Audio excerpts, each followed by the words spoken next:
My faith is to be polite and to overtip my server. And also don't cut people off in traffic. That's a big one.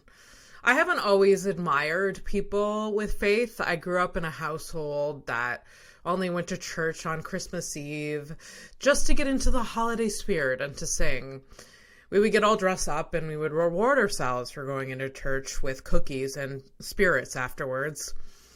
Growing up in the 90s, there was still a lot of religion circulating in school. Christian religion, to be specific.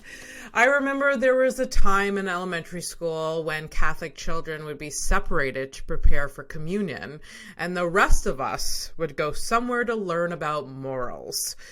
Looking back, it's so strange to me and hilarious that the rest of us non-Catholics would be cast aside and put into a room to watch movies about whatever morals is, and Jesus, of course.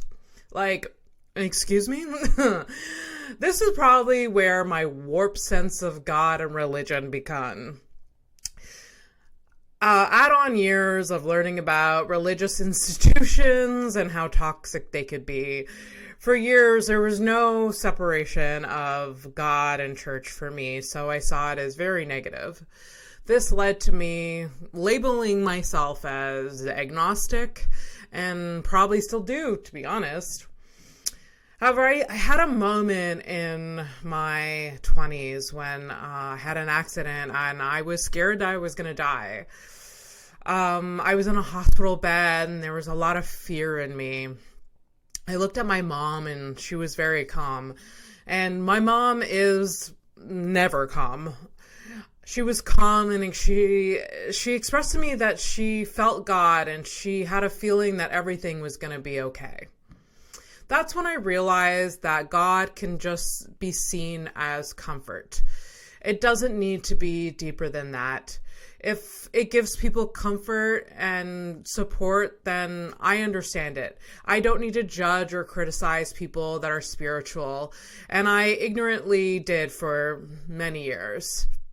I've come to a point in my life where I admire people that have faith. It's really interesting to me. If there is a divine and it makes you happy, then God fucking bless.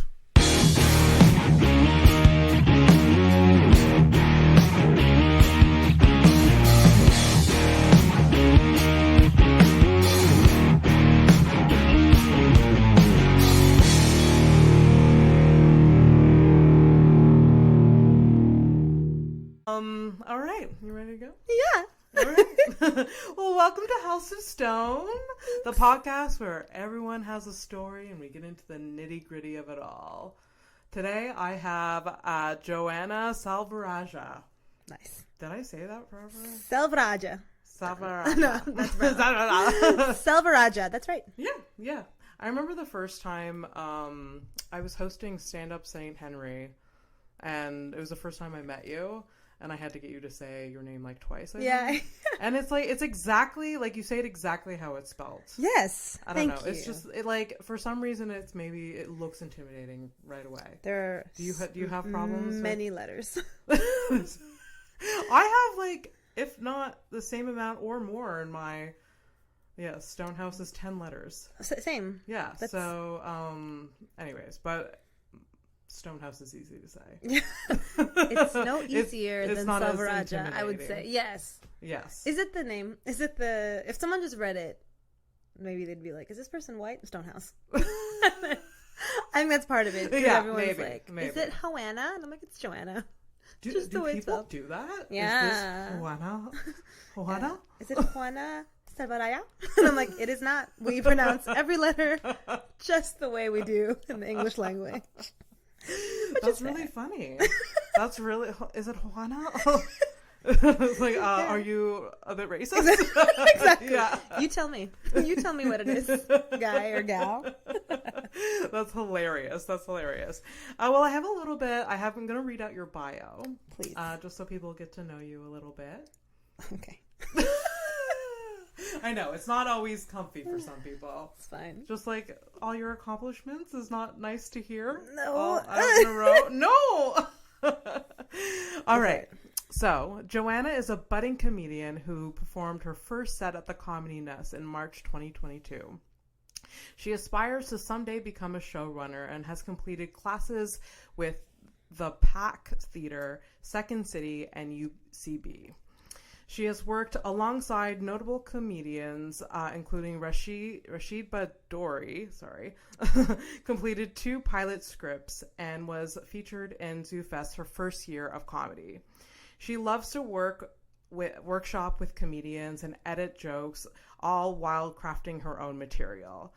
A child of conservative religious refugees, Joanna has a unique outlook of life and is determined to use her upbringing to connect with people throughout laughter. That's such a nice bio. Thanks. Yeah. So tell me a little bit. Okay. So first off, I said I wanted to do the theme about religion. Yes. I've been wanting to do a religious episode for so long. Yes, because one of my biggest inspirations in comedy is Pete Holmes. And you're like, Jesus. Notoriously hilarious. But yes, love Pete Holmes. You know Pete Holmes, yeah. We'll circle back to Pete Holmes. Continue. Yeah. And his podcast is about comedy, sex, and God. And so, like, he's really, literally the reason why I got into comedy. Wow. Because I was in my 20s. I became obsessed with his podcast. I became obsessed with, like, listening about the You Made It Weird podcast? Yeah, You Made It Weird. Like, obsessed with, like, learning about, like, how his upbringing, his like other comedians' lives and their connection with God, and like, you know, anyways, all the nitty gritty stuff like that people go through. I didn't know that was what You Made It Weird was about. I thought it was just like an interview, but interesting. Well, it is like it's literally I think it's like most episodes are like 3 hours long, so it is like just an interview. But he touches on comedy, sex, and God in every single episode. So I wanted a guest to talk about God a little bit, which is like not a common thing for comedians to talk about. True. It's not at all. So you remember at Surrounded when you went up and did your Tide 5? Which is the stupidest experience of my life. Okay, context, just for laughs, had a show called Surrounded. Yes. And literally it's exactly what it sounds like, where the comedian, like the audience is surrounded in a circle, and the comedian is in the middle, and they're doing crowd work. And Rosebud Baker, love her to death. Love her. She loves you. Pulled me on stage to do comedy, which I was not planned to do, and was great. A little bit my worst nightmare, but but it was so good and it was so fun, and you killed it, and everybody laughed at your stuff, and it was great. That was great. You were, as an audience member, that was great. And I've even seen your set, and I was like, look at this. Your credits should say Just for Laughs alum, because you were featured in that show. We all saw it. There's much proof. Yeah, and I don't know where that recording is going. Do we know? They do it, so they'll edit it, right? The guy there, Spencer Griffin, who's super nice. Maybe I'll be completely edited out, but you might be, and that's fine. They have it somewhere in their stuff, and then it gets released in the metaverse because people wear it that way. Right. It's a virtual show. So the very first year, not the very first year, my very first year in JFL last year. Yeah. Pete Holmes was the closer for that show, and I was in the front row. It was at Mainline Theater. I went to one of the Surrounded shows. I don't remember Pete Holmes being there. I remember Pete Holmes like that year being in the festival. I saw him a couple times. So he was on the one that we attended. Okay. And he picked me and Raji in the crowd, and he was talking with us. Okay. What did he say? So I will not. Pete Holmes is not racist, guys. Let that be the context of this. He's not racist. But he's like, are you guys sisters? And we were like, no. He's like, are you guys cousins? I was like, how do you know each other? I was like, we're just friends. You know, it's like, why else? Anyway. Yeah.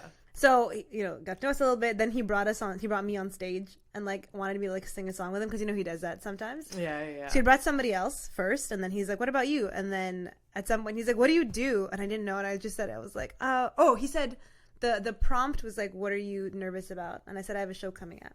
Okay. And he's like, oh, what do you do? Like, what show is it? And I was like, I'm a comedian. And I went like this. I went, I'm a comedian. And then he's like, and he was so sweet. He's like, don't do that. And he was like, you're a comedian. He's like, it's the one job when you say it. Exactly. 100%. And then at the time he had asked me about he said, can I know the title of your first joke? And I said, Virgin. And then he laughed and he said, are you? And they kind of laughed. And I said, well, I was raised religiously. And he was like, and and I forgot. And so we had like a little moment and it was cut out. And I kind of want to ask them, like, can I just get it? I'm sure like fans of him in the audience were like, oh my God. Yeah. Maybe. But that was it. That's so funny. Yeah. So I feel you. P-Home is great. Anyway, I'm sorry. That's a really story. Cute. I feel like, because literally Rosebud was just like, if you don't get on stage, you're not a real comedian. Where like Pete Holmes was like, you're a real comedian no matter what. And like he said, it's the only job that when you say I was bullied on stage by Rosebud. But she nailed it. But it's fair. If I didn't go on stage, I think it would have been a weird moment. And then we'd all be talking about it. We'd be like, remember when Abby ditched? Like declined. What a little bitch. But like it is like I tried to get out of that. Like she asked what I did and I was just like, guess what I do. Yeah. Like I was just like I didn't want to answer. I'm like, oh, I'm unemployed. And then like and then for some reason it came out that I was whoever I am. Listen, and you had the proof because you did your set. It was great. I guess so. So I'm trying to not look at us. That was a fun show. Surrounded was a fun show. Like to see. Yeah, I really liked it. Yeah. Do you think you could do that? Like crowd work. You know what? I think it's that I speak to Ben about this a lot. The idea. So it came up because one of the days, like the tickets were kind of low, at McKibben. So I was like, oh, let me go out. Like we can go out and like bark and we'll get people inside. And Ben's like, okay, like if you want to do that. But he was like, I just feel uncomfortable. He goes, it's one thing when you buy a ticket and then I come and I like roast you. He's like, it's another thing if I'm outside calling you and then I'm like, fuck you. So I think crowd work, I'm trying to get better at crowd work. Yes. But the vibe is like, it's fun, mean-spirited, and I can't. And if I do, it's like by accident, right? Like, because I'm like, oh, like, what do you do for a living? And everyone's so embarrassed. But I was like, but I want to know. Yeah. Just tell me. I'm not going to be like, oh, you're a doctor. There's a way to do crowd work that it's not mean-spirited, I think. It is, like, intrinsically, oh my God, I didn't say that right. Intrinsically. I got it. Yes, you did it. You did it. What she said. We are a team. It's more funny to be mean, I think. Like, that's like our go-to, or maybe it's easier. But I also think, like, as women, it's not received the same way. When a guy does it, like, you're silly. And when a girl does it, like, you're a bitch. Like, it's true. You have to be so likable and so, like, like, it's very difficult. I find it difficult. It's true. But it's a good muscle to practice. I've been, like, trying to do it a lot more. And turns out I really love it. Like, I love doing crowd work. But, like, we don't always have, like, the stage time for that because we have smaller sets. And for sure. I saw you host third floor. Yeah. And you did a lot of crowd work and it was fantastic. Thank you. That was a good night because it was literally like 5 people in the crowd and one of them was a comedian. Yeah. So you got to like know them. And like it was But sometimes that's a great way to, especially like at a low stake show like that, like an open mic on a Sunday that like, you know, is it free or like it's very anyways. But it's good muscle to practice. But anyways, you could tell like on the Surrounder show that we saw that there was definitely comedians, these pro comedians that were uncomfortable. Oh yeah, uncomfortable. Yeah, and like maybe it's only because we were like we're comedians. We're like, I see that insecurity. I don't know if the audience like a normie audience would tell, but listen, like I definitely he will remain nameless, or she will remain nameless. I guess it was a he. They're mostly guys. I know exactly who you're talking about. Okay. Yeah. Because maybe. Well, I met them at an after party and I was like, oh, I was just at that thing and it was good. And then they were kind of like, oh yeah. I was like, okay.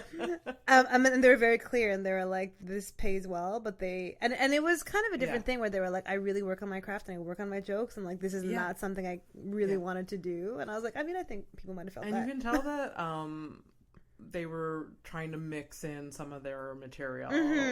Like, that's a way to do it. Just like kind of sprinkle in like crowd work and like find a way to bring up your like your own joke for sure. But it's intimidating for sure. That show is intimidating. But anyways, it was really fun.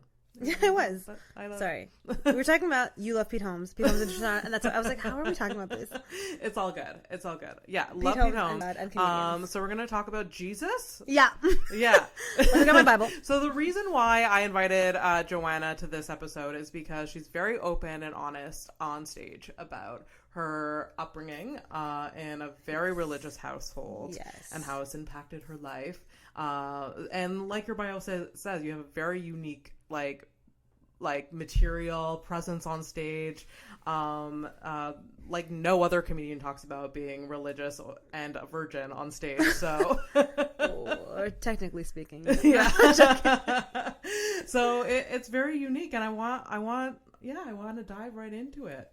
Tell me about growing up religious. Oh man, it was just. It's so weird because when you're in it, like, it is the world that you know. Yeah. So your assumption is like, this is the world. This is the truth. And then anything people tell you, you just take it. I was just saying it at a show the other day, how like, I would say things like, it's Adam and Eve, not Adam and Steve. And I would say that like it was science. like that was a true argument. So when we would watch the news, I was like, but like they're all crazy. And it's wild to me how like when I slowly was getting out of it, I was like, why did I think that this was the real world? And the thing is, I am still religious. I still consider myself Christian. I don't think Christians would consider me Christian. Okay. Which is unfortunate. Yeah. But it was just a lot of judgments, a lot of like self-hate, which they won't say. And I think that is like, I mean, you hear that a lot from people that have gotten out of the church, that like they had to work through a lot of like shame that like was so built into them about various different areas. Guilt is like my default setting. Yeah. You know what I mean? Yeah. Like parking here. I was like parking the car, and then I was checking my text, and I saw like an old lady waiting outside, and I was like, oh, like what is she waiting for? And it's not, I don't know why my mind went here, and I was like, oh, maybe like someone's coming to visit her and she wants to make sure the door's open. And then I was like, oh, if they're visiting her, where are they going to park? I just took this, we're in front of an apartment and I don't even live here. and at some point I was like, what are you doing? Get out. And I was like, I'm not even that close to Abby's house. That person, that's not your problem. Yeah. That's 100% like, not your that problem. Was so, because I parked like a couple of buildings in front of yours, and I was like, these are reserved for these building spots. The street's a free-for-all for parking, so... I'm gonna come back and like smash my window. Like my grandmother waited outside. So you grew up in a very like your bio says. So sorry, when I say religious too, my grandfather was the pastor of the church, and it was like my family was like the family. Okay. So it was like very intimate. Okay. It was, and I'm saying church. So you grew up as a child, and your grandfather was the pastor. Yeah. And like I used to like up until I was like. We left that church when I was 13, maybe. Okay. But it was like I spent my life like in my grandparents' apartment. Wow. You know, like so we were there, and then we were every Sunday because we are musicians in my family. Okay. We were like the band at church, right? So it was like we were heavy into it. It's not like what here we go. What did you play? The kazoo. I used to play the saxophone when I was 10, but I do play the guitar. And I sing. Nice. So those are ours. And then everybody had something. So you got to sing with Pete Holmes, and you actually like... That's right. You can actually sing. This is a worship service. That's so awesome. Mm-hmm. So what was your like day-to-day life as like a religious child? And I also want you to answer, like, why you leave that church at 13. Yeah.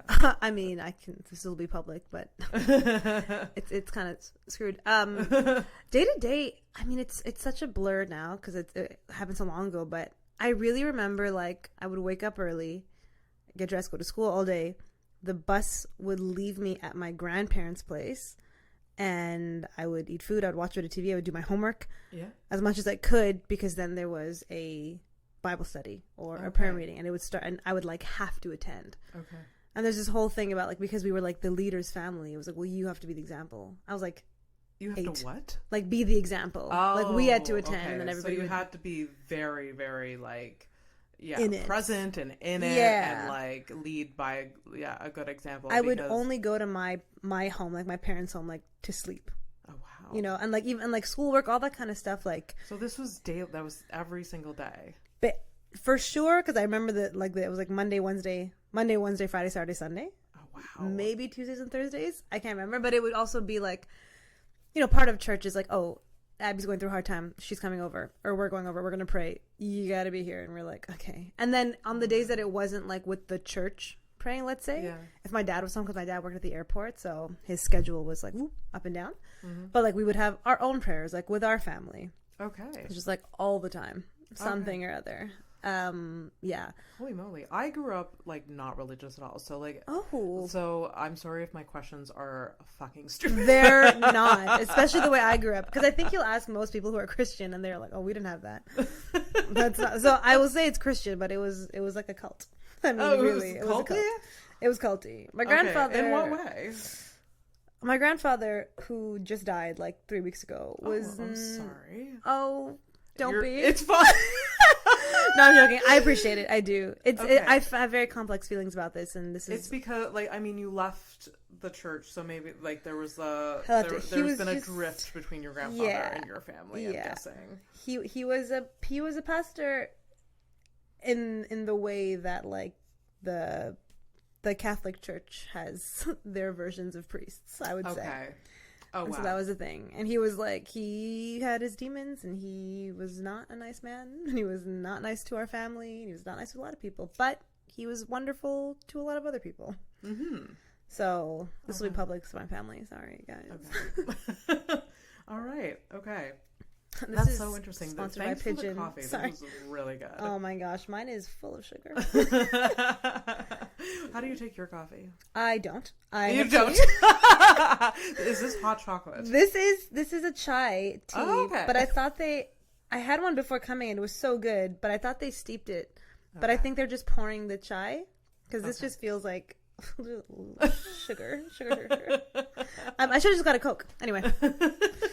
But yeah, we left that church. He wasn't a good dude. Okay. And it's very much like hurt people. I don't want to make excuses, especially because we did. But so even that was part of like, I would see the home life and be like, huh. And then you would go up on Sunday and be like, da da da da, and no one knew, right? So I was like, okay. Oh, absolutely. Oh my gosh. Yeah. Okay. And what did Bible study entail? Like, you literally read the Bible. No, it was like little versions of church too. So ours was. So here's the thing. Here's what I'll say too. My parents are, they're from Sri Lanka. Yeah. And they have they were passed down like a colonized version of Christianity. You know what I mean? Like it's missionary. Okay. And then they come back here. So Christianity is an Eastern religion. Jesus was born in, I think, what's like present day Palestine. I guess that's up for debate, really. It gets colonized. It gets brought back to the West, back through all this kind of stuff. So for them, how they were taught and how we were taught, the Bible study was like my grandfather or my grandmother or whoever leader, typically them two. They would read some passage, or we'd have to, and they would like explain it to the people. You would take notes, and it was long. And I was like 8. Yeah, these are grown people, and sometimes it would be in our language, which is Tamil, which I didn't speak. I could understand it more then. Okay. They would do that. They'd ask questions, and he would pray and pray and pray for like hours on end. Oh wow. And that would be it. Like, school is important. We are brown. Yeah. But it was like, if I had school and I didn't get my stuff done before like 7 or whatever, they're like, well, tough. Too bad. Yeah, we have to be for Jesus. Exactly. I have to figure it out afterwards. And then I went to Christian school as well. So holy shit. At least in elementary, it was like regular. Yeah. Like, I wasn't allowed to go to school on Halloween. Because they would do because it was the devil's birthday. This Christian school would go to This was when I was in my elementary, which was not Christian. My parents were like, you can't partake in Halloween, so you have to spend the day like at your grandparents'. I was like, oh man. Okay. And then I went to a lot of like strict religious people not celebrate Halloween. I know like the Jehovah Witnesses don't. It depends on your mood. Okay. Or you'll go like the church that I most recently left, they would do like, now they're doing it's the fall fest, or like harvest, like come dressed up, but not for the devil. just for fun. I guess I get like it's conflicting because like there's people dressed like as witches and devils and everything like that. Yeah. So they think it's that. Yeah. It's not like, you know, people like, oh, I'm gonna be a. It's not all like, oh, I'm a cat or I'm a dog. It's not like, so God forbid you dress like a. You're done for. And then Christian school was from grade 6 to grade 11. Oh wow! Wow. Okay. Even though you left your original church, your parents are to go to a new church. To go to a relax, Abby. We were never without church. We would attend a new one. That was my next question. Like, your parents are still very religious, I'm guessing. They are still religious. Okay. Are they still in the same church that you guys left at 13? No. They like, we left. Yeah. Like, my family left. Yeah. And then we went to another church for a couple of years, and then that one went to anyway. Okay. All of these churches are just... And you consider yourself at what sect of Christianity? Protestant. Okay. It's a lazy Catholic, no big. No, my mother is Protestant. Nice. It's the chillest. Not religious in any way, but like there is a church in the family and it's Protestant. I think there was like, is it baptized when you're a Protestant? Yeah. Like, okay. I as a baby was baptized. Cool. In a Protestant church. Yeah. Means nothing to my family. It was literally, I think my parents did it for just like traditional reasons. Like my grandparents just said, hey, like, when is Abby getting baptized? And we're like, soon. And then they did it. And then they were like, okay. They're different things. Because I don't know, I guess the ones that I grew up. So there's Protestant, and then under Protestant, there's like Baptist and Pentecostal, which is what I grew up as, and CM, and all kinds of different ones. Okay. So I was dedicated as a baby, which I think is what people would call like a child baptism. Okay. And then I got baptized when I was 20 or 19, as in like, in certain sects of Protestantism. Protestant, whatever. The whole thing is like, you want your parents are baptizing you or dedicating you or whatever you want to call it to be like, I'm going to raise you in this, and like the village thinking. Okay. And then you have to make a decision for yourself as an adult to be like, I want to do this. Do you want to continue doing this? Exactly. And commit because in the Bible, Jesus got baptized, and so he was an adult when he made that decision. Okay. So that's the thinking. Interesting. I feel like my questions are so dumb. They're not dumb. No, not only are they not dumb. I just don't know any, like, I just don't. But I'm telling you this, next week you'll have like Jonathan Brillo on, and he'll be like, she's wrong. Like, I mean, you know Jonathan Brillo. I do. He straight up went to Bible school, I think. So he like knows. He knows for real. I did not know that he was religious whatsoever. I don't think that he is. but he can recite the Bible. Likely. You guys have talked about it. I've met him a handful of times, and I just got off of his Facebook from a thread that I was like, we were talking about it. She was just being silly. Okay. But John, because John went to Bible school, he probably knows a lot more, like, in theory as well. For me, like I say, I'm still Christian, because it's like I call it like a faith more than anything else. Okay. I might not know all of these little things. That's why for me, I'm like, this is why I got baptized. There's someone. You probably have like so much in your like subconscious that just like that like if someone like was to recite like a Bible verse wrong, you'd be like, actually, yeah, that you wouldn't even know. You know when you know like shitty lyrics to shitty songs because you just like heard it so much. Like I feel like it's probably like that. It's less the verse itself, because I'd have to look it up, like some things anyway, but like I did have to memorize a lot, and that is in my subconscious. But it's more like how the expression of those things change as you grow up, because the churches I went to, even like the different recently, meanings it take on. Yeah, like how seriously. I just spoke to Andrew. Let me just name every comedian we've never met. You're very friendly. You're a very friendly comedian. I have upwards of 4 friends, guys. No, so there is a Bible verse that says the love of money is the root of all evil. Okay. And as a kid, you're taught that, and you're taught about it in tandem of, ironically, like giving to the church. Mm-hmm. But I was like, I'll be too poor for this to ever matter. I don't care. I don't love money. And I was like, nobody loves money. Yeah. As a kid, you think that, because I'm thinking about like real thing. But as I get older and I look at capitalism and governments and wars, I'm like, oh yeah. Like sometimes people will say that like it's religions are causing wars. I'm like, no, it's not. It's somebody at the top who wants everything. Oh, absolutely. And it is the root, like, and it's not money is the root. It's the love of money is the root of all evil. So sometimes people will say that. Like, is that why like people give a lot of money to their church, because it like that's where it's like is it? like where it's like, I don't know, the toxic manipulation, like, well, I mean, like, it's not good, like, and we need it. I think that that's how some churches do it for sure, where it's like, you want to surrender because that's what the Bible says. I'm like, these people don't have money to give, but they do because you're telling them. For me, it was just like the idea, because my dad, like, we were poor growing up. Okay. But tithing was a big deal. Like on my birthday, if I would get money, my dad was like, "What's 10% of $10?" And he would give me change and like, "You got to put it in the church." Oh, wow. Every time, all the time, no matter what money we got. My first paycheck, he was like, "It has got to be the first paycheck. It can't be like you can't get all your stuff together. Yeah, the first, like, the best goes to God, whatever it is." There's no IOU when it comes to Jesus. No, Jesus does not do that. But his whole thing was, it's the idea of like surrendering, which I really like still. It's like, okay, what does that mean? I mean, I think people use it in a more, again, controlling way. But he was like, you're supposed to like surrender parts of your life to God. Okay. People use that in a very culty way. I would suggest that it's like, it's part of like the faith of like, just like life in general, to be like, there is a force in the world that is for you. Yeah.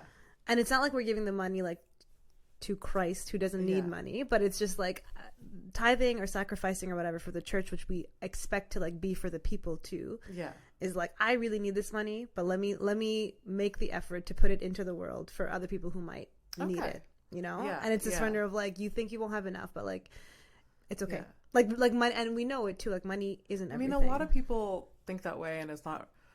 Maybe it's tied to religion. It's just like an act of charity. It just like, it feels so good. Yeah. And like, there are people that are definitely in need of things, and that's like it just like it's part, being charitable is like contributes to a lot of happiness. For sure. There was like the 5 pillars of happiness, and one of them is like being charitable, whether it's with your time, money, or whatever. So yeah, there's a lot of people that think that way. So like, I think that the charity too is more like, it's more of like the sacrifice and surrender, where it's like, if you're giving to whatever Oxfam or whatever charity you're giving to, like, everybody is tight on money sometimes, and I would never be like, how dare you not give when you do this.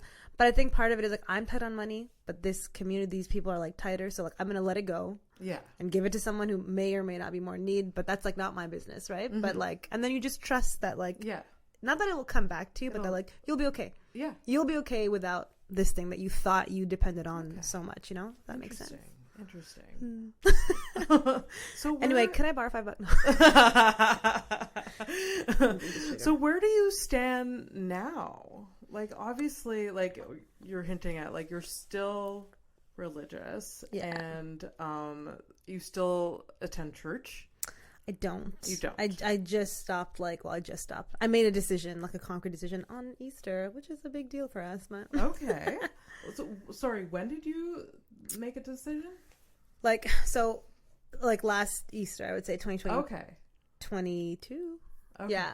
But it like, so I was in church 0 to like 19 or 20, 21. No, 0 to 21. Yeah. When I was 21, I stopped going to church for like 3 years because I was like, I'm done. This is so dumb. Everybody's terrible. Yeah. I started to go back. Something happened at 21?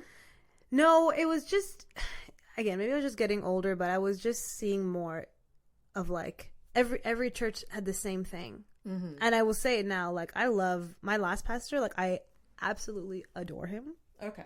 However. Not however. And it's like, my least favorite thing about him is that he's a pastor. Okay. Like, as a person, he's great, but I just feel like if you're lucky, your pastor loves God and loves people. Yes. Most pastors, I would say, I was like, you either love one or the other. If you're lucky, you love both. But every pastor, like, loves power. Oh, okay. To different degrees, yeah. I would say. They're egomaniacs. Is that what? But it's not even that, right? It's like, it's the same bubble I was talking about. I was like, you're too into it to see like how much you can't see. And there, I don't know if you know, you probably don't know him, but there's an art that was really mean.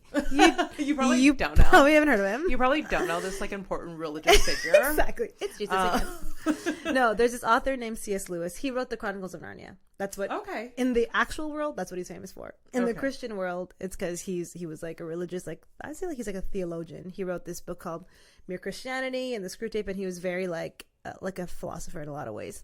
But he has this quote that I won't say the whole thing about it, but I feel like it's imprinted in my brain. But basically, he was like, it would be better to live under tyrants and robbers because their appetite could be satiated.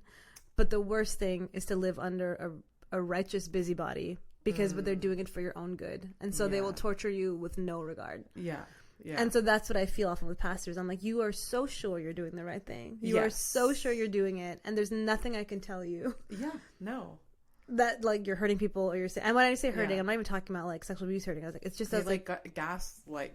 Exactly. Yeah, they gaslight you because they're like, no, this is, and they do it under the the guise of this. But like this is under, and it's like they gaslight themselves in some ways, right? I was like, I know you don't think this. That was my dad's go-to. Like a narrow perspective, right? All the time, my dad was like, "It's not me who thinks this; it's God." I was like, God. "You sure about that? You sure about that? That God thinks? Sure about that? You sure?" Anyway, so 21, you first leave. You take a break, I go back, and then you come back, again. And then I mean, I'm not happy to not be in church. I will say that. Like it was right now, you're not happy. No. Right now, you're not happy to not be in exactly. church. Yeah, that's what I meant. I do. I miss church a lot. There are so many good things about church, but it just wasn't.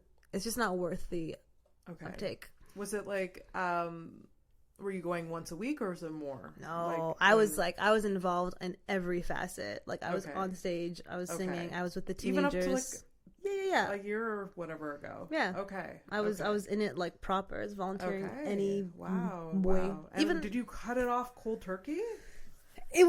I had stopped going for a bit, and then I was thinking about things, and one by one, and then at some point there was like a straw that brought the camel's back. That I was like, I'm just gonna do it, which I will talk about after this. Only because I'm literally, no joke, I'm like, I've been in therapy. I'm in therapy. Yeah. But we talk about therapy on this podcast. Well. I mean, I can't not talk about therapy all day long. I love it. Hassan, if you're watching, I love you, dude. I'm literally in the process. Like I'm gonna write a letter to a friend of mine who's, I don't know, and my pastor. I'm gonna have coffee with I'm planning to in the next little while to do this. Okay. Because I do want to, like, I hold a lot of emotions, like other people's emotions, like that lady who I don't know at all down the street. And so I haven't really said it. So I was like, I want to be careful about singing in public, but I don't care. But like I said, it was just a couple of things one by one. But ultimately, at the end of it, I was like, churches want a certain type of person to thrive. Yes. And they don't see it. And it's very much like the doors are open. I was like, no, they're not. They favor a type of person. Exactly. And it's very traditional, right? We want you to be married. We want you to have kids. We want you to be straight. We want you to be this. Whatever. Yeah. And I was like, I'm not that person. And it didn't bother me, and it doesn't bother me. But then when you're in church, I'm like, oh, maybe I should hate myself. Because I feel like there's somewhere deep inside of you guys there's something different about me than like what they favor. Yeah, and everybody in every church I've been to has been like incredibly kind, and they're always like, "Oh, you're just great. We just love you. You're just like I would love it. Like I'm with their kids. Like I was like, you say that, but if your kid ended up like me, like it would be your nightmare. Yeah, because it's like cool from a distance, but like okay. Tell me. If your kid ended up like you, what do you think that is though? Like what? Like not married? Yes. Okay. Not married at this age. Okay. A, not married. Or B, like I have a lot of friends that are men, and they're like, "Why? That's so weird. Oh, why is it? You're just here to like home wreck. You're just here to be, it's like," and it happened almost like, I think people treated me like a kid, and then when I turned like 27, 28, all of a sudden I was like, "Who is this old woman who's like here in these streets, like doing whatever?" Just little things that, or things like things that you would want to lead in church, and random like couples would do stuff, and I was like, who are they? Like, who cares? They're married. And you're like, okay.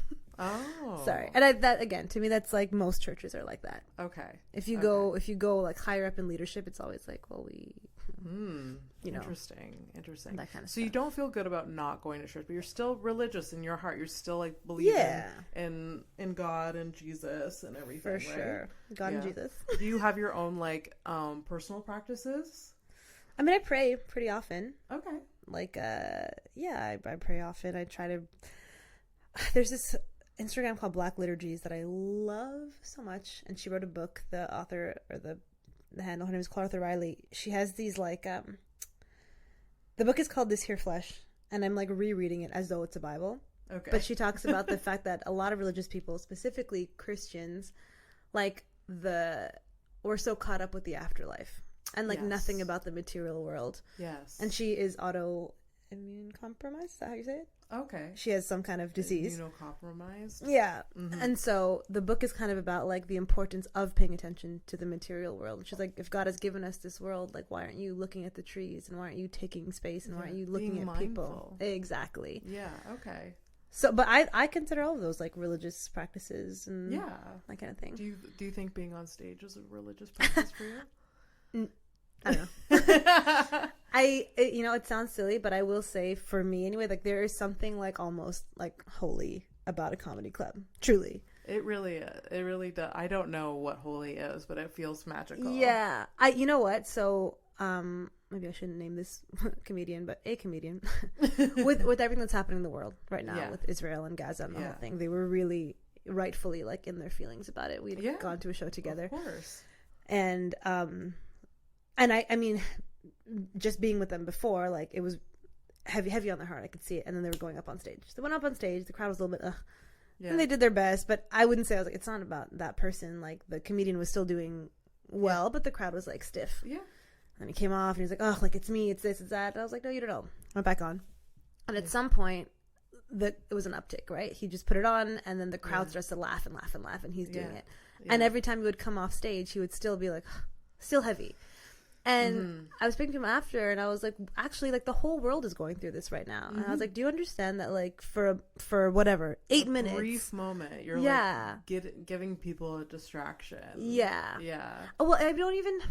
It is a distraction in some ways, but it's also not. It's mindful, right? Yeah. Like, these people have chosen to be here in a moment because whatever time they have on earth, they're like, I want to spend it here and I want it to be good and I want to be fun in the midst of this like clusterfuck that is the world. It's almost like besides like giving them like a distraction or like they're choosing to be here, like you're like, it's such an honor that like you're like, oh, you're not gonna look at your phone for like an hour and a half because like, and you're gonna give us attention. Like, absolutely, this is like amazing. Yeah. Life's too hard. I went to the Gotham Comedy Club in New York. In New York, okay. And it was like a monthly event that they do, whatever. And then at some point, the host, it was like a kind of singing thing too. So he brought up this random girl in the crowd. She came up, she sang, she was great.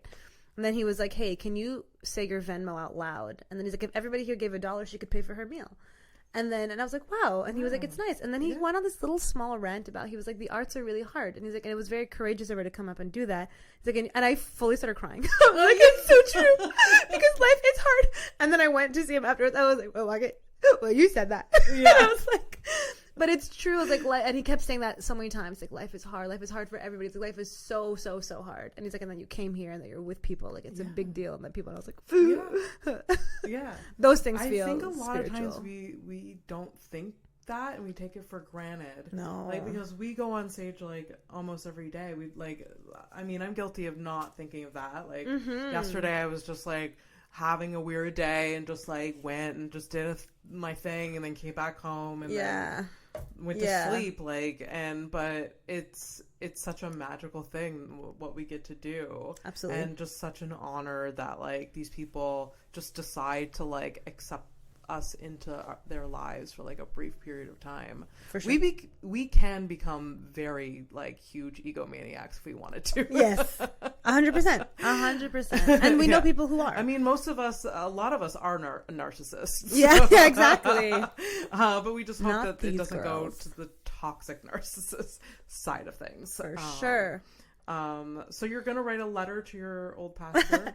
No, I'd like to speak with him face to face. I think he'd handle it. Like I said, I love that dude. But are you like with your therapist like mindful that he's probably like I mean, like you said, like they often gaslight people. Like, are you like worried about that?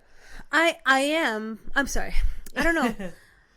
Part of me, I don't know if he will or he won't. Okay. Hopefully he won't. It's not that. But the reason why I wanted to do it was just because, again, I was like, I have been holding a lot of people's emotions or stories. Yes. And so I've come to a place now where it's like, I don't want to hold these anymore. Yes. You can have them or you can throw them, but like I will not hold them. Yeah. So that's it. It's interesting that came with religion with you. And do you see that with a lot of people that like they carry guilt and they hold on to people's problems like that? Maybe. It's not people's problems necessarily, because it's not like someone was like at a bad day and I was like you feel like you should be serving them in a way. It's like the secrets I keep, that we all keep. I won't say this is church specific, but I've experienced it more in church than anywhere else, where the way that I feel about it is more like it's like a kid who thinks Santa is real. Okay. And you're like, I know that he's not. I know that this is not true, but you're not going to tell that kid that. So like you're holding that kid's belief because you don't want to hurt him. Yeah. But if you know that Santa is like robbing cars or something, at some point you might be like, hey Santa, like I'm not gonna tell this kid the truth, but if it comes up, I'm gonna tell him you're doing this. I'm gonna tell him this kind of, and again, I don't want to, just in case anybody watches it, my pastor's great, he didn't do anything. It wasn't that. It was more just the idea. In churches, I often feel like people probably had an idea of me or who I was, and all of those things are still true. They were, but it was just like, but you don't know what it's like when you're really in it. Okay. And when everyone's like nice to you, but there's just that like insidious feeling of like, but you don't like belong. Oh, what I told my therapist, what I'm going to tell my pastor, I don't care if this comes out, but it's the idea that I think for me, it was like, I know that churches and religious organizations in general, like only look out for their own. But what made me sad was like, I thought that I was your own. Yes. So when you didn't look out for me, that sucked. And then I was like, okay. So and the crazy thing is like, me leaving kind of happened in tandem with me like starting comedy. Yeah, I was just gonna say that like that the timeline is very interesting. Yes, because like you start comedy in March of 2022, and then you leave your church. Yes. Yeah. Unrelated, I promise. But the funny thing is, so my start with this comedian, Rachid, he used to come to my church. Oh, wow. He probably still goes there. I don't know. Okay. But he would see me on stage all the time. And every time I would see him, he was like, you're so funny. And I was like, thanks. And that was that. And whatever. I would see him every Sunday. He was very sweet. His wife, his kids, everything was fine. And then one day I moved out of my parents' place. And it just so happens that he lives like very close to me, which is kismet. Okay. But he was translating stuff. And he was like, we got a translator. I didn't really like the way that it was translated. I would love for you to look it over. And I was like, why? And he's like, because you're so funny. And I was like, oh. And I met him at church. And so we did it. And then it was in working with him and I was helping him translate or type in or remove whatever. Yeah. That he was like, I think you should just try it. Just go to the nest and go for it. And I was like, okay. Interesting. And so I did. Okay.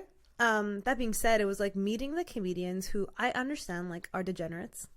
Present company included. A lot of us are degenerates. I am one and was one, a worse one. But I was But I actually think like they're really not. Like they're so kind. They're so sneaky kind. Sneaky? You know sneaky kind. Yeah. Like so I remember when my grandfather was dying, and because I had such complex feelings about it, like I showed up at Melrose and I, my eyes were all glassy and said, what up? And I was like, my grandfather's dying. He's like, oh. He was like, okay, well, he was like, listen, if you want to go up. And I was like, it's okay. And then and then whatever. Like they were all kind of making jokes about it. And then 2 other comedians came, Akeem and Raji, and they were doing whatever. And I said it again. They were like, oh, again, not that I think even at a time like that, I don't think any comedian would be like, fuck you. Although some of them were being silly. But they both slowly were like, do you want us to come to the funeral? Do you want us to do anything? And I was like, wow, these are people who truly like don't really know me. But in a moment, I was like, and that's what I think, again, church kind of divides. There's this idea that like in churches, we have you, we love you, we'll do that. And I was like, actually, I think more people would do that than you think. More people who are not religious care. And I think it's not like, it's just part of being human. Exactly. It's a human 100%. Like we want to care for you, like I mean the good ones. But that's why I think I'm still Christian. When I think about like Jesus, he came on earth, sinless, whatever. I was like, but he was teaching people how to be like a perfect human. But in that way, it's like the turn the other cheek kind of stuff. All these like little things is like, yeah, but that's part of being human. It's like letting things go and not fighting back and not whatever. Mm-hmm. But I think being human is a collective experience. It's not exclusive to Christians. Yeah, of course. Yeah, absolutely. Absolutely. So with like being religious came being conservative for you. Yeah. So you were brought up like saving yourself.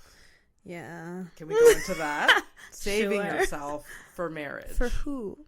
For whom? For a person. Yes. For a special person. Yes. And you are very open on stage with you're still in that state. Yeah. But it's so funny. I've had to adjust that. I guess if everybody watches this podcast, which you're welcome to. But I've stopped saying I'm a virgin because people. Because you're not. Yeah, exactly. You've accepted because I'm fucking every night. No, but people like it was a weird turn, but my jokes weren't landing, and I was like, man, what's happening? And then a girl from the crowd one day was like, well, you're not really a virgin, and I was like, yes, I am. As a deli, and she's like, no, you're not. And then I was like, okay. And I was like, no, I am. And then she started like bursting into laughter, and she was like, you're so funny after my set. And I was like, I wish you would laugh while I was fucking doing it. Yeah. But then she was like, I don't think anyone's laughing because nobody believes you. And I was like, what? And so then I started to do this set, and I would say it, and I wouldn't get a response. And I was like, do you guys believe me? And then nobody would do it. And I was like, okay, let me tell you how I was raised. And then sometimes it would happen. But so I stopped saying that. So you stopped doing that joke because... No. I still have the thing, but I just don't say, like, I'm a virgin. It's just like, oh, things happen later and things, you know. It's just like... It's just more like we're just going into the stories rather than just saying it. Oh, okay. And then another comedian was like, I wonder if people feel like you're judging them because you're saying it in a certain way. And I was like, I am... Judging them? I mean, that's maybe, like, the joke is... Like, part of your joke is judging other teenagers. Yes. About that. When I was a teenager. When you were a teenager. Yeah. I don't think it necessarily carries on to, like... But the audience isn't giving me the time of day. Sometimes the audience is fucking dumb. I'm kidding. Yeah. Fair. Okay, but so anyway, you stopped I've stopped bringing it up. Like, I've stopped stating it. Yes, okay. But between us and all of your viewers, yes. Yes. Still technically. And you're still, because of what your beliefs in religion, is that why you're... No. So let's have this. It is. I am a virgin, not for lack of trying. Okay. You know what I mean? Okay. Let's talk about dating then. Oh, yeah. Sure. Are you actively dating? Disaster. I am no. As in, I would love to. You would love to. You know, I'm on these apps and it's just a mess. Okay. But you're off the apps. You're just living life. And seeing if you maybe meet someone. I'm still on the apps. I would love to meet someone, but I think I'm going to delete it like this week. I'm going to see. It's crazy, Abby. This is literally my therapy session from this week. I have that way about me. Yeah. And I apologize if I have inquired too much. I guess you've moved into my soul, so here we are. No problem. Go for it. Ask me all your questions. So you may have a date this week. You said? I don't, maybe, but okay. I doubt it. Okay. You know, you want to laugh? He was so good looking. We were online. He was so good looking. He's so good looking on the pictures. Yeah. He sent me a voice note. Great. A+ voice. Oh. And then I just took another gander and it said Christian. And for me, I was like, red flag. Even though I am. I saw it and I was like, oof, I don't think I want to meet this guy. Like, son of a bitch. Yeah. I can't get away from them. Yeah, exactly. I mean, some people... okay, so people label themselves as Christian. Mm-hmm.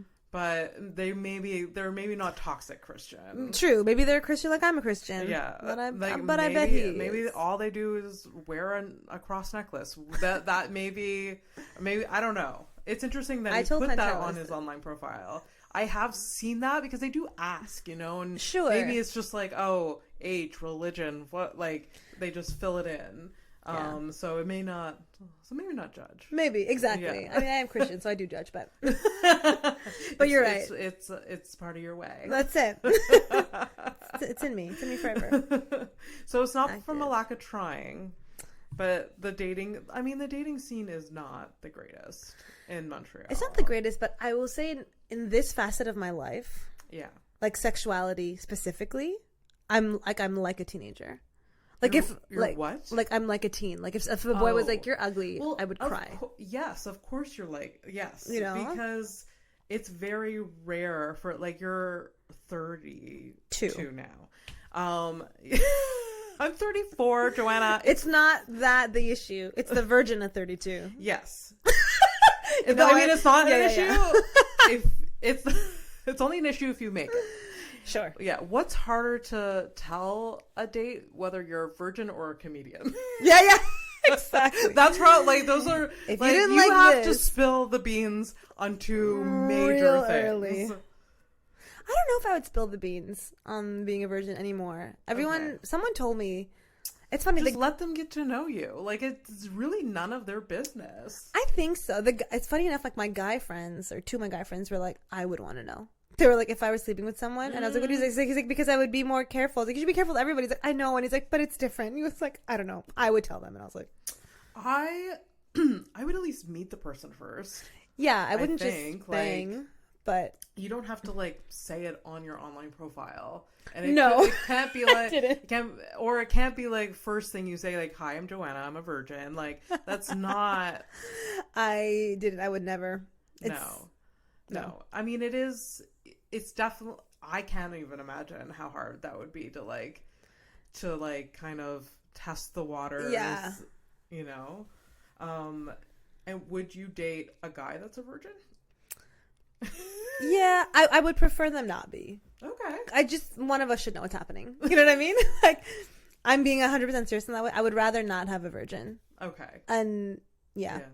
Okay. But that's fair. Yeah. I mean, it's not that hard to, like, learn how to do. Like, yeah. Like, once you do it once, you figure it out. Yeah. It's gonna be awkward the first time, no matter what. But that, I think, like I said, but guys just don't get it. Like, I started wearing tampons when I was, like, 22. Because they don't, and even me, like, I think I understood, like, even in theory what sex, like, they were just, like, you know, men and women are, like, in a bedroom and whatever, and then I learned it when, like, guys would make jokes, or girls would be like, and they would do this, and I was like, what are we doing? Like, what's happening here, right? And I would figure it out, and I was in college. No one explained to you what sex was? Nothing. They just said, don't have sex, but they didn't tell you it was like, sex was? No, it was like sex, sex made babies. Okay. But because it was so conservative too, it was like, if you would look at a boy, like, that boy's cute. It was like, that's part of sexuality and you're disgusting. So you wouldn't talk about, like, having crushes on boys. You wouldn't touch boys. You wouldn't kiss. You wouldn't, nothing. How do you get, I don't know how you get over that, Joanna. And how you're like, because obviously you carry so much shame just, like, being nice to someone, or, like, thinking someone is cute then. Let me tell you a story to everybody and to Abby. Let's do it. When I was in high school, so the bus stop is here. My grandparents' place is there. Yeah. And I was on the bus, a city bus. And I got off with a boy who was also at my church, who I did not speak with, who I didn't know, but we were both going there because it was church time. And I get there, and I get into the house, or the apartment, whatever, and my mom, like, slaps me across the face. And I was like, what just happened? And she's like, Auntie X saw you gallivanting with the boys on the bus. And I was like, what? Because I was walking next to this boy who I didn't know anything about. She calls my dad at the airport, who calls me back, like, when I get home, right? And then they understood, like, well, and that, Christian, it's the appearances of evil. That's a verse in the Bible. A stumbling block, that's a verse in the Bible. So, like, you being next to a boy looks like none of this. Be careful for what. Yeah, and my everything, like, at school, like, no dancing, no this. I remember hugging a boy on his birthday, and a teacher was like, "That's enough. That's enough of that. Like, enough hugging." So it was like, holy moly. Yeah, man, it was rough, like, dude. My high school dance, we were grinding against each other. We're like, you know, like. But everybody was, but nobody told me because I was, like, following the rules because I wanted to be a good person and a good Christian. And it was like, bad girls do this. I was like, I'm not a bad girl. I'm a Christian girl. It's crazy. I wish anybody told me they were giving BJs in the church bathroom. I would have done it. People were doing that? Yeah. You know that now or I know do you that. knew that, like, then, too? They were just, I like, think then it was, like, the girls who you knew were doing it were like, oh, Abby's doing that. But you know how Abby is. They're like, yeah, she kisses boys like a whore. You know? So the girls who you knew were doing. I was kissing boys like a whore. That's right. And proud of it. So I still kiss boys like I'm a whore. The girls who you knew were doing it were like, those are the bad girls. So it was like further proof that you're like, you don't want to be. And I feel so guilty about that. And those girls were the nicest girls. They were always the most kind. Of course. Crazy. They're not judgy. That's why they're nice. That's nuts. Nuts. That was it. So I didn't know anything. In college, I sat next to my college crush in developmental psych class, and we were watching birthing videos, and I was like, oh my God. And I was looking at him and looking at it, but not only was it just that, I took birthing videos in developmental psych. Okay. But still, yes. But I remember learning, and I took sexuality in my first semester in college. And I took it as like a real class because we were still 17, 16, right? That must have been a revelation for Listen, you. Abby, I was sitting in the front row. I had soaking it all in. I was paying attention, and everybody in the back, they're laughing because they all know Joanna everything. got 100% in that class. Listen, on one of the days, I used to ask questions all the time, and then people would like laugh, and I didn't know why, so then I would stop, and I would wait after class to ask my teacher. Yes. But she had another class, so I would follow her to class. I was like, "Hey, Miss Lily, you said this. Yeah. And she was like, "Sweetheart," she goes, "Can I ask you a question?" I said, "Sure." And she's like, "Are you a virgin?" I was like, "Me? No." And I was like, "They call me the sex haver. I do it all the time." And she was like, "I know you're nervous, but like I have to go to places after class. Like just ask your questions during class." And I was like, "Ugh." Yeah. But the fear of that, it like find this intimacy, but it was a pain thing, right? So when I knew how it happened, and she was like, "Dicks get hard and they go inside, and you're holding," and I was like, "Oh my God!" So like. You're like scared. That's it. I was like, oh, there's no way. That's why the tampon thing. I was like, nothing will be going up there. And that's why sometimes when guys make jokes, I'm like, you don't have that, so you don't know. And then I want to be like, here's the tampon thing. Like, stick it up your butt. Just do it right now. Just like, I'll just do it in and out, and you tell me if you're nervous or not. Yeah. Right. Like, yeah. to do it. But I remember the first time I used a tampon. I was nervous. Yeah. Because I started using tampons before I actually had sex, so like I didn't know my anatomy. Exactly. That well. So like it was scary. For sure. It was terrifying. Yeah. Definitely. For sure. So you only started using tampons when you were 20. That's interesting. Yeah. Yeah. And it was Christian friends. Because I had my period, and they were like, we only have tampons, and I was like, okay, I'm gonna run across the street and get one. And she's like, what are you talking about? And they they shoved me into the bathroom with a bio book and like held the door shut. It was the apartment was right above Cafe Raj. It's like, go put 2 fingers in there. I was like, hey, it's gonna get stuck. And I'm like, no, it's not. It can't go that high. And I was like, I can't. And the first time I did it, whatever, it doesn't matter. The first time I put one in, like I was literally on the phone with a friend. She's like, okay, and she's like, do this and push it. I was like, okay, I think it's there. She's like, how do you feel? I was like, well, I can. She's like, you shouldn't feel it. But I was like, yes, there's something. Definitely feel it. Right. I was like, there's something in my vagina. I know it's there. And then yes. She was like, well, you shouldn't feel it like at the base. I was like, no, I know it's there. So she's like, so it's not deep enough. Push it in. And it was so painful. Right? Because I didn't know it dried it. So then she's like, okay, just take it out. And it was so painful. So then I'm like underneath my faucet with like water running. I was like, ow. And when I finally got out, I was like, none shall pass. Nothing is going to go in there ever again. No. I will be celibate for life. It's fine. Is it still a fear? The pain fear? No. Well, okay. No, sorry. For guys, a little bit. Because guys, they're always like yes. I bet you can't handle this dick. And I was like, I would love for you to take a picture next to a tampon. Because maybe you're right. So yeah. So right. Yeah, that kind of stressed me out a little bit too. So you have a sister, right? I have a sister. So she went through similar upbringing as you. She didn't. So I was very unattractive in high school. In college. Honestly, we're pushing it right now, but... Wait. I was getting at, like, oh, you can confide in her, but, like, you're like, oh, well, my sister was pretty. She's so pretty. Definitely different. Pretty girls can't keep secrets. That's why I don't tell Abby anything. So you were unattractive. But what I mean by that is that Lisa... So I was unattractive, so yes, I was nervous about all these things, but I didn't even have the option. Boys were not coming to me to do stuff, so it was easy. But my sister had guys who would like try to hold her hand or be like, "You're so pretty," or they would kiss her. So then, okay. I think for her too, like she knew that it was bad. But when you're faced with it, different. Like I was a kind of Christian person who was like, "I'll never drink." I had alcohol for the first time when I was 18, right? Because I was like, "It's a law. We just can't do that." And it was easier for me to just say that because I was so distant. But then I went to my first like on prom, and people were like, "Do you want a beer?" And I was like, a moral dilemma. And I was like, do I? Everyone was like, no, I am Christian, like, but you only know once you're faced with it. So I wasn't like, boys were only an option to me when I was like 21, basically, anyway. Okay. Yeah. So I could kind of confide in Lisa, but even within our family, like, you wouldn't talk about it. Because it's like, why are you thinking about it? Because you're a disgusting slut.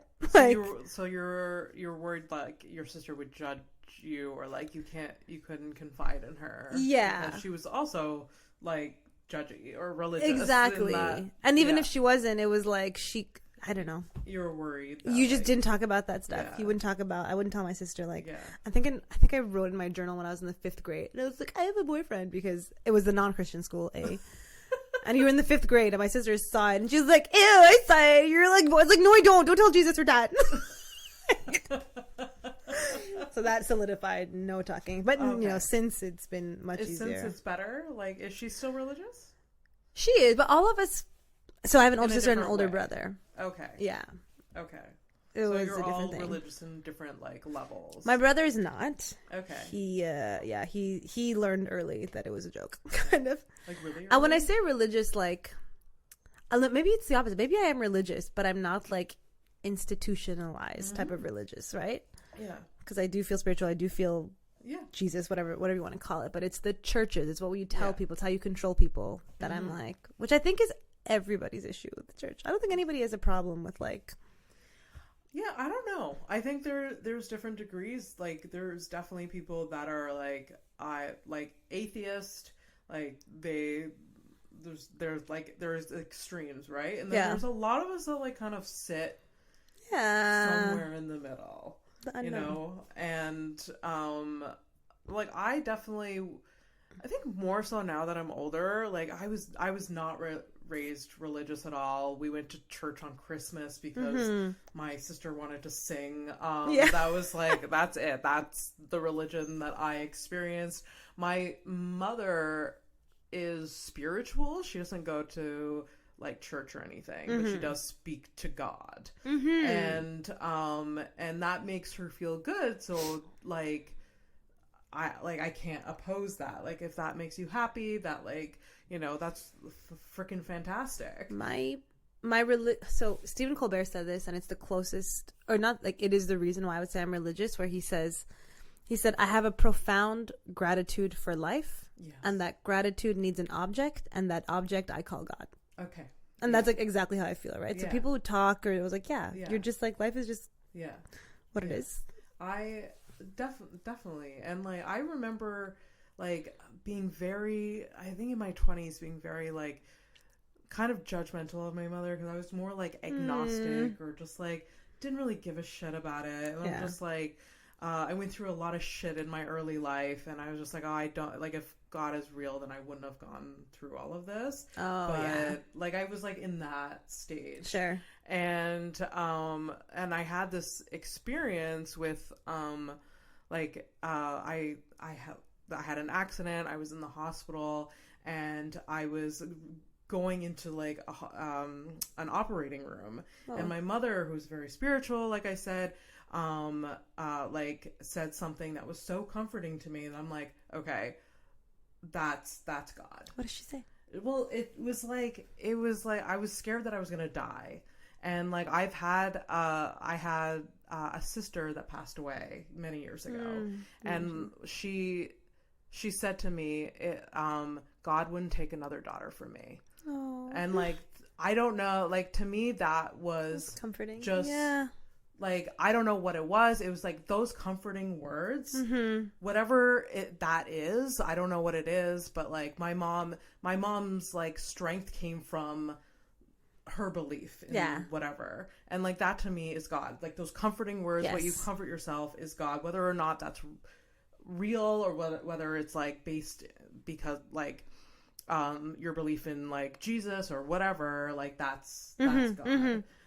So since then, like, I don't follow really any religious sect, but I'm more open to the idea that like you can choose your own way, and like, you know, just have gratitude, and like being mindful of your surroundings, and just be thankful, and like you said, that like that quote, like, just put it on an object. And that is God. For sure. Yeah. It's beautiful.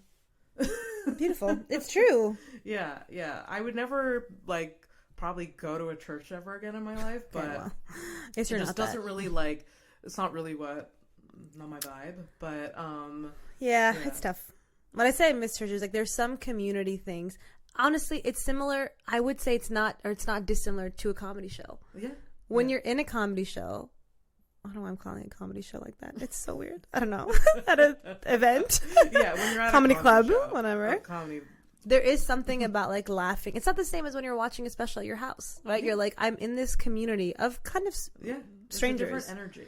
Yeah. And I think that in most, like if it's a synagogue or a mosque, like that's what you want to. You want to be with like-minded people. Mm-hmm. And like-minded, I know, has like an insinuation, like it's a bit cultish, it's a bit this, like, but it isn't quite that. It's just the idea that like you're not alone. Okay.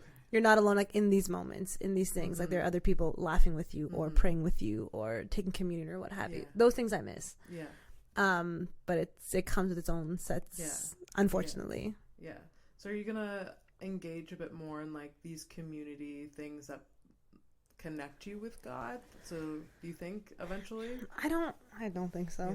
I mean, I don't know. Never say never. We'll see how I feel on Christmas. I might go back over Christmas. You know, I still have friends who are in churches. There's one girl who like she has my heart. Okay. Like she's one of the teens I used to volunteer with, and I love those kids. And she was thinking about getting baptized, and I was like, I know that I'm not in church anymore. I was like, you'd invite me, and she's like, yeah, you have to be in the front. And I was like, oh. But of course I would go. I would support. I just went not too long ago because my old church they launched like 2 services because they were getting too big. Okay. And that's a good thing. That's a big deal. And I was like, hey, I'm happy for you. Yeah. And so I went, and I slipped. I went late. I left early. So I could like not talk to anybody. But he saw me. I left him a card, and I was like, yeah, I'm happy. I want people to do well, but again, it's like, but you don't really want the same for me, I don't think. Or you do on your terms. Yeah. I don't know. Yeah, absolutely. Let's talk a bit about comedy now. Yes. What about it? So you started about a year and a half ago, and you literally have had a whirlwind. A whirlwind. It was a whirlwind. Like within a couple months, you were part of the Just for Laughs festival. Yes. Which is incredible. Jesus is Lord. Which is incredible. What made you go on? Well, you said it was Rachid that like encouraged you to go on stage for the first time. So what, like, was that the push you needed? Was someone telling you, like, what was the process that led to that? It was the push I needed, I think, because I've always said, like, why don't I try it? Why don't I do it? And then I didn't... Were you a fan of stand-up? Not really, honestly. Really? As in, like, I would watch anything Kevin Hart does. When I was a kid, my brother would watch, Eddie Murphy, Martin Lawrence, all those people, so I would watch that. I wasn't not a fan, and I was told often, like, you would be a great comedian. And one of my best friends who we talked to, we would both get told that. And every time someone would say it, even though we didn't watch it, we're like, are you an idiot? Like, do you know how hard it is to be a comedian? What you mean is I'm funny. Yeah. Don't just throw that line around, whatever. But, sorry. But there is a difference between, I mean, sometimes people throw that line around, but, like, I know when I talk to someone, like, say, when I was single, when I would go on a date, there would be there was people that were funny, and then there was people that were stand-up funny. There is a difference. There's definitely a difference. What's the difference? It was just like they are like they're not like kind of recycling like cliches that are funny. They're like actually coming up with like unique like funny thoughts. Like, they're able to riff with you. Like, oh, maybe that's what it is. Yeah. I went to the salon last week, and as the guy was doing he's doing my hair, and I don't know, I don't even know what I said, but at some point he like gets like in my face, and he's like, "Es-tu comédien?" And I was like, "Actually, yeah." And he's like, "I can tell." I was like, "Oh my god!" That was the validation I needed for the rest of the year. So, but I feel you. It was that. So when I did the Nest, I remember thinking like, I'm not gonna tell anybody. I told Rachid, obviously. Yeah. And I didn't want to tell anybody because like I just want to know that like I'm good at this because I'm good at it. Yeah. And then when it came closer to the day, like I know myself, I was like, but if I do it and nobody laughs, I'll kill myself. So then I was like, okay. So I told my siblings, and I told like I have what I call the Montreal mains. There's 7 girls who have been in my life from like 10. Some like I met them at different stages, but like 10, college, university, church, whatever. Okay. So I texted the group, the mains, like, guys, no pressure, I'm doing it. And like I think every single one of them came. One was like out of the country, and they're like, oh, we're coming, our husbands are coming. That's like hilarious. So that's like so the middle row was like fully my people. So I went up, it's like I still have the set record. There's like tons of laughter. I was like, okay, like let's be real, like freaking in them. But I remember looking into the crowd, and my friends who are very supportive, but they were like, I was like, bitch, laugh out loud. Yeah. But I was happy, and then afterwards, I think that when I really felt like it was a good experience, I was like, okay, I feel good. It was when I left, and I was surrounded by my friends, like so many people from the nest, because it was full that night. They came to see me, and they were like, if they didn't say it was your first time, they're like, I would have never known. And so like a bunch of people said that to me. So I was like, amazing. okay, yeah. So I was like, okay, I feel good about it. Yeah. And then how the other thing came along was, man, people are just kind. So Raji had done Bad Girls Zurich, and when she had done it, it was a full house. It was at third floor. Yeah. It was full, and same thing. The host Gariana, she did it was a really sweet, like, not rant, I don't know what the good word is, speech, discours, whatever, about like the importance of women, the importance of people of color, the importance of comedy. And I was like, wow, and I was so inspired. And I was like, I really want to do this show. And she was like, just message them, da-da-da. So I did. And they're like, we'll get back to you. And then when they got back to me, and I did the show, there was maybe 4 people. It was Raji, Jill, my friend's girlfriend, and like 3 other people. And I was like, oh, but I was still new, right? March, this was in, I don't know. All I remember was that I think it was the 4th time I'd ever performed. Wow. So I went and did it, and there was not a lot of people, and I was like, okay, like whatever. I did it. It was fine. Isabel, who runs Zoofest, happened to be there. Yeah. Well, and she was part of she was initially with Bad Boys Are Real and Bad Girls Are Real. She was one of the co-producers. Exactly. She was a co-creator. But I didn't know her, right? Yeah, I didn't know who she was. I didn't know, like, she was just a person in the crowd. I knew she worked for Just for Laughs because I'd seen her at Raji's audition. And I remember telling Raji, because I saw her again, I was like, you should go talk with that girl, because I don't know who she is, but she's obviously involved. So she was there, and I didn't speak to her at all. And I was like, just smile, whatever. And then she reached out to me, like, after that. So it was the 4th time ever. And I was like, wow. And I say that story, and I think a lot of people, the narcissist, whatever, like, hear that, and they're like, you didn't deserve it. And truthfully, maybe I didn't. I don't know what to say about that. But if anyone was offered that, they would take it. So. Well, that's it. But it's less that. No matter where, like, I don't know. Like, there's no such thing as like, oh, you didn't deserve it. You didn't put in your dues. Like, well, that is what you're gonna say. No, I didn't put in my dues. Like, were you supposed to say that? Like, I don't know. Maybe I don't know. Maybe I wasn't. It doesn't matter. I took it, but I didn't know. It was just it was an offer, right? Yeah. They were like, oh, do you want to do this? And I didn't really know what Zoofest was, but I was like, sure, it's part of the thing. Yeah. But I say it to people not because of like anything beyond the fact that I was like, you just never know, like, how fast life can change and how things it's so quick pan out, or just again through like the kindness. My first year of comedy too, and that's very your first year. It's very rare. Yeah. And it was kind of a fluke, just lucky, and it wasn't like it wasn't Just for Laughs. It wasn't a recording. But it was still like, it was a big accomplishment, like, to have first year. In your first year. That's a big deal. And Did I get it my second year? No. Oh, too soon. Too soon. Did you run your own show this year that did incredibly well? I've had. They've been very, very generous to me. Yes. Zoofest. But also I work really hard, so that's it. Yeah. So we work really hard. So anyway. Yeah. That's how that happened. That's so amazing. Comedy wise. Thank you. That's so cool. Do you have a favorite comedian? Like, you said that you weren't really influenced by comedians to like start stand up. I guess like, Wasim. Wasim. I mean, Wasim El Munzer is. Yes, I'm inspired by him. Listen, Wasim El Munzer is a comedian here in Montreal that is the best. The best. Everybody go follow. I can't. He's Wasim's gonna have an album, available for everyone soon. So yes, I freaking love that dude. Yeah, I was making a joke, but I also really wasn't. A favorite comedian. A lot of people ask that. I really like Kevin Hart.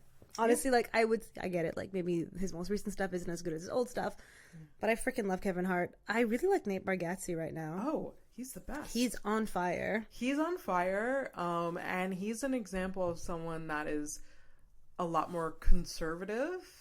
And he's a clean comedian. He's very clean. You wouldn't know.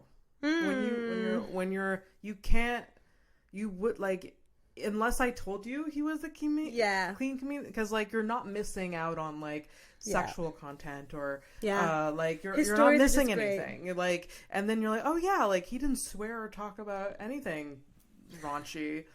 You know what though? I will say, comedy pushing wise, I saw Taylor Tomlinson's first one, and that really made me think. I was like, okay, so people do care about these things. Yeah. So maybe those three right now. Yeah, and she, like you, had a very religious upbringing, right? And has come out of it or whatever. Yeah. Who are yours? And she talks about her religious trauma on stage and like a whole bunch of like she's very good. Who are your comedians? So like I said at the beginning, like my love for stand-up started with Pete Holmes. Yeah. And because of his podcast, I became huge fans because he had these guests and it was always a comedian. So I started like diving into like different comedians that he would have on. And when I say my favorite comedians are like, a lot of people they're not like huge popular names. But they're big and they're making a living. But Moshe Kasher is I know Moshe Kasher. Yeah, so he's by far my most, and I also love. Well, I mean, he's very popular. Daniel Sloss. I think I just heard about. Was he here? He was here. He was. He's a Scottish. Comedian. He performed a solo show. But he's amazing writer and comedian. So yeah, I would say those are my two. And also Rory Scovel. You're going to be like, Wassim Al-Munzar. Yes, I know that person too. Yeah, I'm now learning more about... Yeah. Don't you find when you watch... I don't know. Now when I watch comedians too, like I'm looking for the twist I'm looking for. So sometimes I can see jokes coming, but I can't. I'm more like, oh. There's some comedians that can't watch other comedians. They're like, oh, I'm gonna unconsciously steal somebody's joke. Yeah. But no, I'm not. I love watching comedy all day long. I can't stop. I watch a lot of TV, but not a lot of stand-up. Are you a big reality show TV person? I am absolutely not. Not? Okay. Not even. Sorry, Abby. No. I was going to say, because you're like, oh, I watch a lot of TV. A lot of times people say that. They're like, oh, I'm watching, and there's this like huge Kardashians, Love is Blind. I don't know. Okay. What TV shows are you watching? I mean, right now everything's streaming, but the current new ones I'm following is The Morning Show on Apple TV Plus. Okay, I heard that was good. Loki season 2, and the new like The Boys on Amazon Prime, which is an excellent show. They have like an offshoot or a spinoff. That's good. Interesting. There was you like reality? This is so weird. It just came out this week. There used to be a show called True Beauty, and it was a reality show. It was. Do you remember Punked by Ashton Kutcher? Yes. Okay, so it was like off of Punked, and he did it. And the reality or the show was that they had a bunch of models who they said were like, it's for like a modeling competition. Okay. But it was actually judging like their kindness. And so when you would get kicked off, it was rough, but it was great. I freaking love that show. You're actually an asshole. Yeah. No joke. And so it was hosted by Alyssa Milano. And is this still running? No, I think it was one season because maybe it was like, we don't want to see beautiful people sad. This is giving someone like psychological trauma. It was incredible. It was like somebody would get kicked off. So basically it would be like the one that I really remember was they went to some high school to do I don't know what. And then the plant was like, there was like a nerdy kid sitting on his own. Okay. And the mean school kids like, that guy sucks. And some of these freaking models like, oh yeah, that kid's gonna like shoot up the school. I was like, you guys are grown ass people, whatever. And then one model went and sat with them and was like, school was hard. So when they get kicked off, they're like, beauty is only skin deep. Like, do you think you're beautiful on the inside and out? And they'd be like, yeah, I do. And they're like, well, and they'd fucking roll the reel of all their secret things and how they were dicks. And I was like, oh shit. It was hilarious. A great show. If anybody could find True Beauty. Sometimes people need this. Yeah.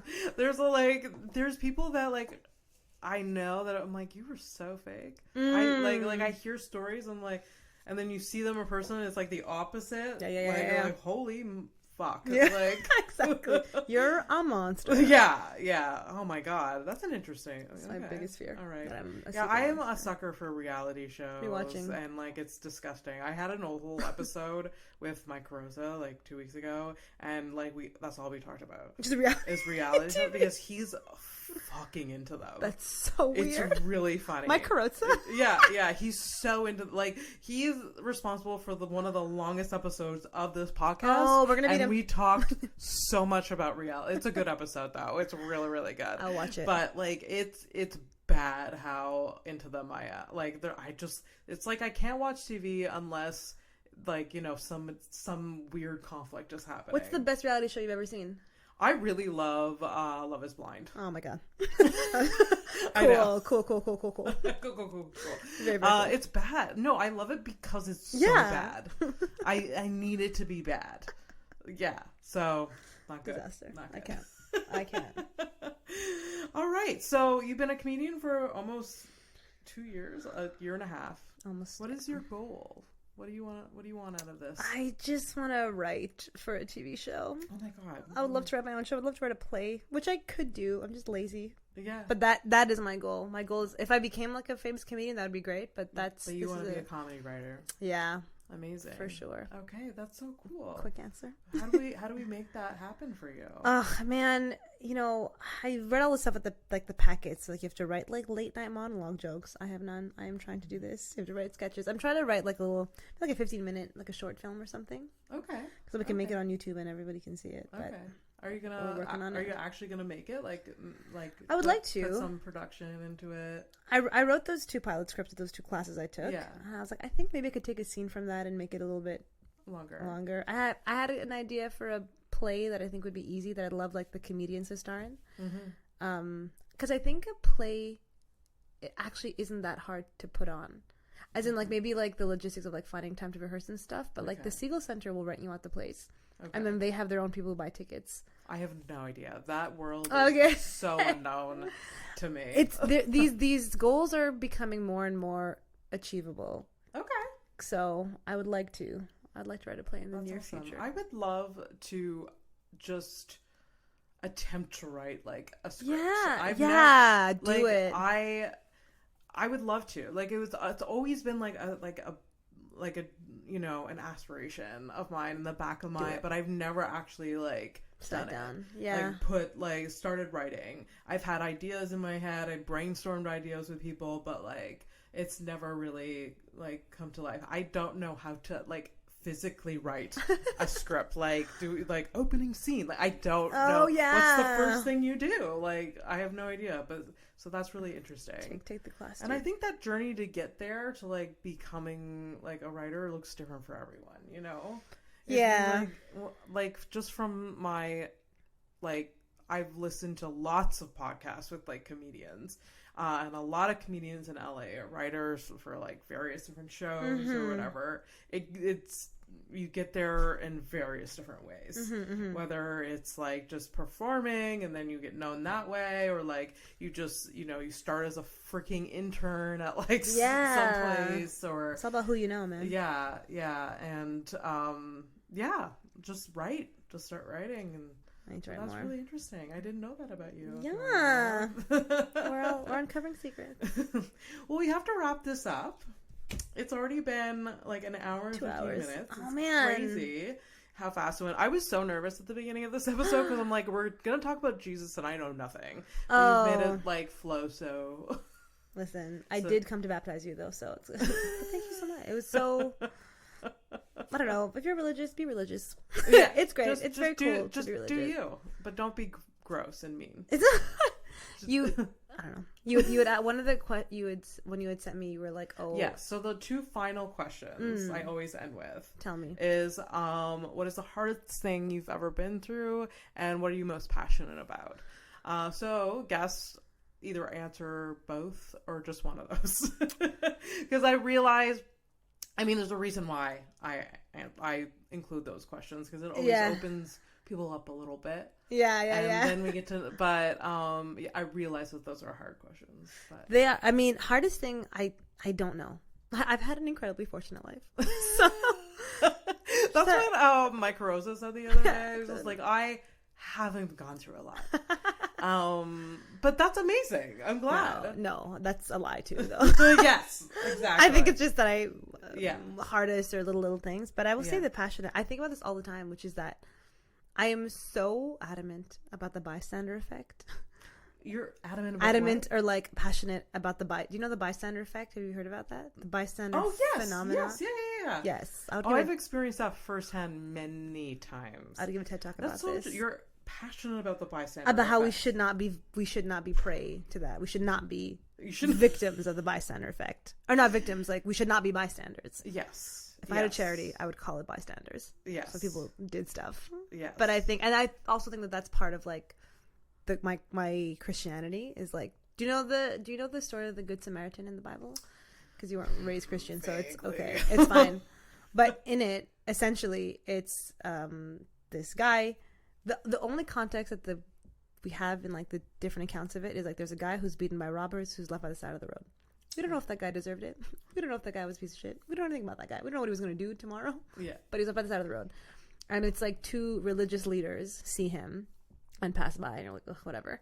Mm-hmm. And then the Samaritan, who's a third guy, and Samaritans in that time were known to be like trash people, sees him, bandages him up, puts him on his donkey, goes to the inn or the hospital, whatever you want to call it, and is like, can you keep him here? Can you fix him up? Yeah.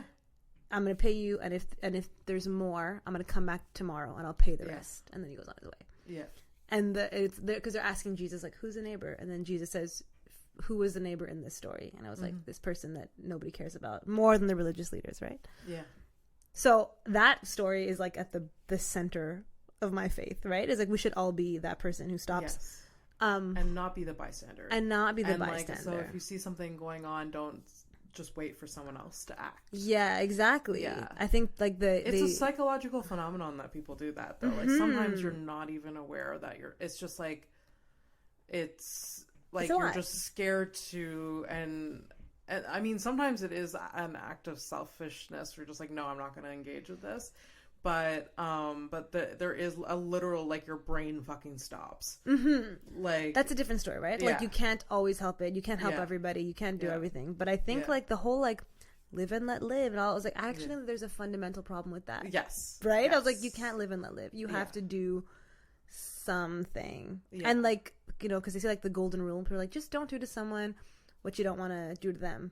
But I am Christian and I fucking know that verse. And the real verse says, do unto others what you would have them do to you. So it's not about inaction, it's about action. Like, go out of your way to do this stuff. And I wish more people did it, and especially like in the comedy scene, like when you have a chance to say someone's name in a room opportunity, just say it. Yeah. Looking for a podcast? I think it's a great podcast. Looking for a person, this person is great, right? Like, I'm absolutely so...